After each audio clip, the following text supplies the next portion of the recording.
ત્યારે bogus letterpad કેસમાં યુવતીના સરઘસ કાઢવા પર રાજનીતિ ગરમાઈ છે। કોંગ્રેસ નેતા પ્રતાપ દુધાતના આક્ષેપનો ભાજપે આપ્યો છે જવાબ।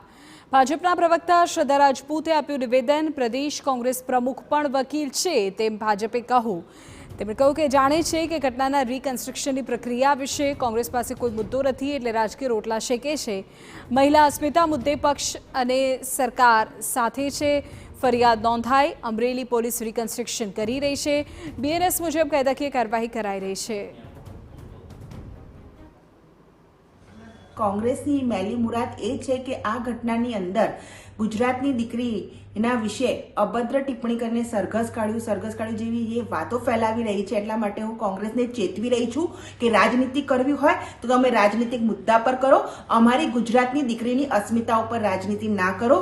દીકરી સાથે ગુજરાતની ભારતીય જનતા પાર્ટીનું સંગઠન અને સરકાર ખડે પગે છે, પોલીસ પોતાનું કામ કરી રહી છે। એમાં સરઘસ કાઢ્યું એ પ્રકારની જે નિર્લજ્જ વાતો દીકરી માટે કોંગ્રેસ અત્યારે કરી રહી છે પોતાના રાજનીતિક રોટલા ચમકાવવા માટે, તો કોંગ્રેસ પોતાના રાજનીતિક રોટલા ચમકાવવાનું બંધ કરે। ઉલ્લેખનીય છે કે અમરેલી જિલ્લા કોંગ્રેસ પ્રમુખ પ્રતાપ દુધાતે સીએમ અને ખોડલધામ પ્રમુખને સંબોધીને એક પત્ર લખ્યો હતો, જેમાં લેટરકાંડમાં પટેલ સમાજની કુમારી દીકરીનું સરઘસ કઢાવવું અને પટેલ સમાજની દીકરીને ખોટી રીતે આરોપી બનાવી હોવાના આક્ષેપ કર્યા હતા, જેનો ભાજપ પ્રવક્તા શ્રદ્ધા રાજપૂતે જવાબ આપ્યો।